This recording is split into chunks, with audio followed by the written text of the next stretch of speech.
across Europe were perfect, and there was no way really to escape unless you were a highly unusual person and you could see through a lot of the constraints on us, a lot of the strings that hold us like puppets are really inventions of our own mind. I'm not saying that there aren't armies and police and various ways to punish deviants, but there isn't any way to punish a large number of deviants. There isn't any way to do that. It's too expensive to even try to do it unless you can colonize the minds of children growing up so they become their own police. And they will report other children who are deviating. It's so efficient, it's so cost effective, and Europe worked this out very, very early. Let me give you one example, since most of you are Lutheran. And that's fine, that's fine. The Lutheran religion is one of the Episcopal religions, like the British state religion of Anglicanism. Lutheranism is another way to make the head of the political state God's agent on earth. Now notice what the significance of that is. If the head of the political state is God's representative on earth, then all the priests or ministers or bishops are duty-bound to report deviation from the state policy right through the ranks of the church to the highest ranks, and those high ranks report to the head of the political state. In Luther's Germany, there were well over 100 separate principalities. It was a madhouse. Probably was one of the finest times in human history, because you could walk across the street or the river and they were doing it a different way. Yeah, I know I'm simplifying this, but when I get to what Luther did to revolutionize and set the stage for the unification of all these 100 or 150 Germanys, I think you'll see where I'm going. Luther approached key princes, and he said, since he was a rebel against the Catholic Church and had been a Catholic priest, he said the key to the Catholic Church's penetration of the minds and lives of families all over Europe and the Russias is this, that the parish priest has the ability to use some of the church funds for charity, so that if these families aren't going to have a Christmas dinner, it's supplied by the church. And if this bright little kid should get training in watchmaking and he can't afford an apprenticeship, then the parish priest living close to his congregation can do this. He said, what you need to do is appropriate all the social services that the Catholic Church is now delivering to local priests, and to vest these in the political state, so that welfare still exists and schooling still exists, etc., etc.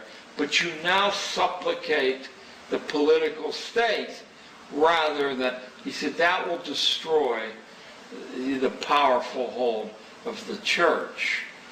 And that was, in fact, done in Prussia, in Hanover, in Saxony. It spread through the German states, and the idea spread through Scandinavia. Not that the Scandinavians didn't have their own spins on this, but the idea that the state was the proper father. Even the term fatherland, I don't know if it exists in Swedish, but it's motherland over here, but it's fatherland there. Yeah. So the state is the father.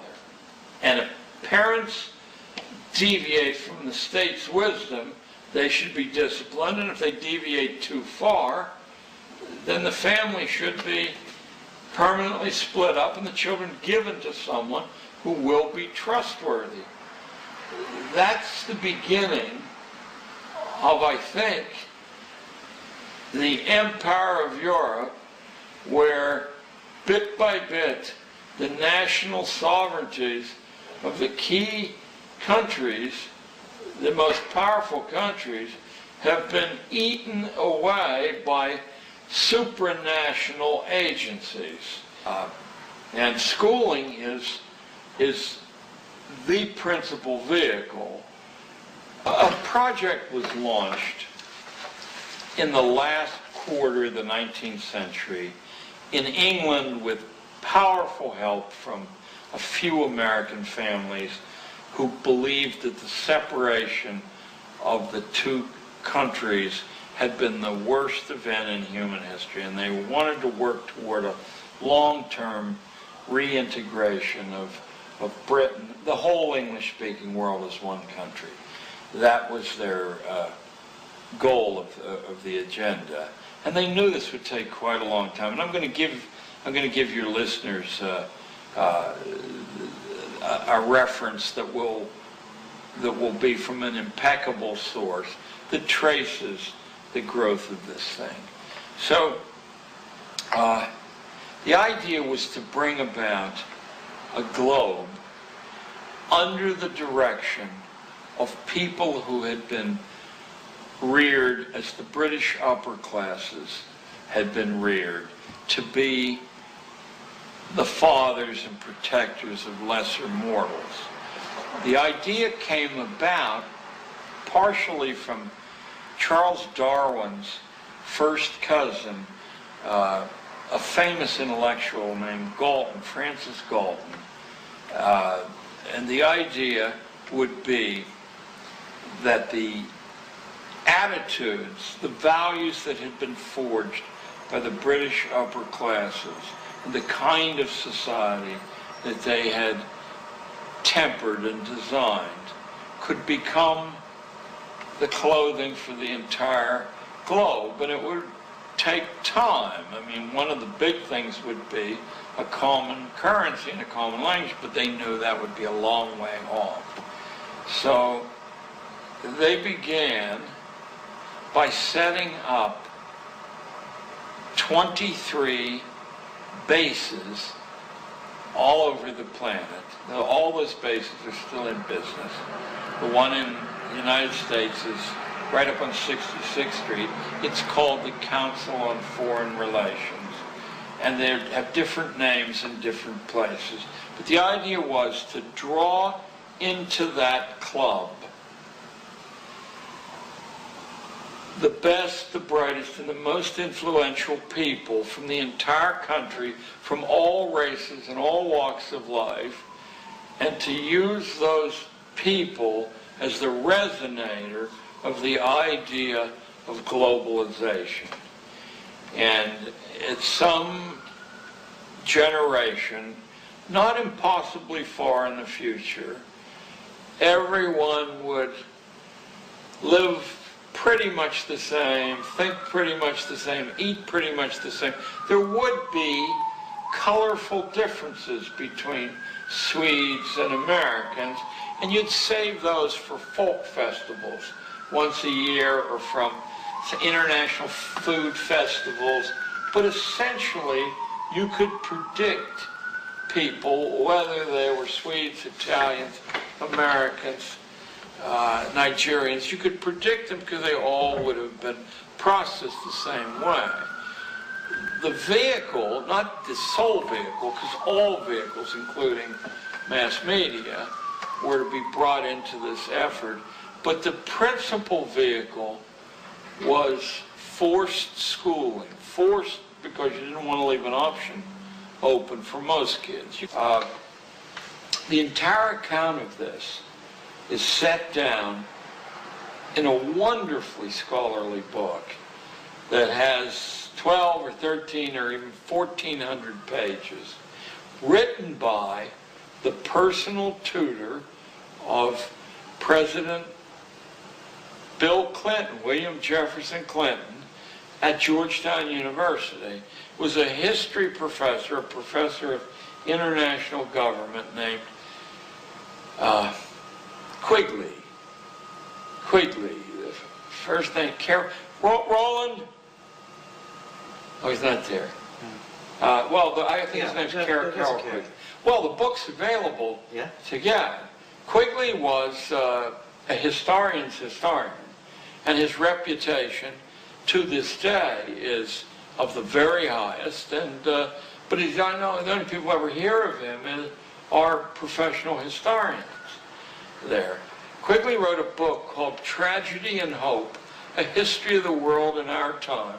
If you get a copy of this book, you're in the hands of a scholar, and you've got 1,300 pages ahead of you of small print, dense pages, but I guarantee you will never be the same when you emerge on the other side. So rather than think of this as a way to oppress the poor, think of it this way. Once Charles Darwin wrote his second famous book, not Origin of Species, but The Descent of Man, which was published in England a little bit before this and in the United States in 1871, Darwin refined his theory of evolution. I hope you all know that Darwin was not an academic professor. What Darwin thought got circulated in drawing rooms all over the world before any academics heard of this. And Darwin's second famous book, Descent of Man, introduced into the community of the powerful in Europe and the United States as profound an idea as I've ever been able to track in human history. It was simply this: not everyone is evolving. A very small fraction of the human race is evolving. Everybody else is an evolutionary dead end. He particularly fingered the Irish, but you know, he spread around is an evolutionary dead end, and the principle he had discovered scientifically was that if evolutionarily advanced stock crossbred with the dead ends, that evolution would march backwards into the swirling mists of the dawnless past. There. Well, suppose you were a person of substance, or even a leading academic, and you had taken the burden of civilization on your shoulders, and you knew that 95% of the human race were dead ends. But now, what would be incumbent on you to do as a responsible person if you thought most people could ruin this march toward human perfection? Well, what Andrew Carnegie, but a lot of people, cooked up different additions to this plan. One of the things that was cooked up was to have forced institutional schooling that layered people so that they competed with one another, and the good breeding stock could be reserved at the very top of that pyramid, and usually in elite private boarding schools is where it's reserved. But there are some segments of public schools where it's reserved. Everybody else is set against each other's throats with these microscopic differences measured by completely invalid tests.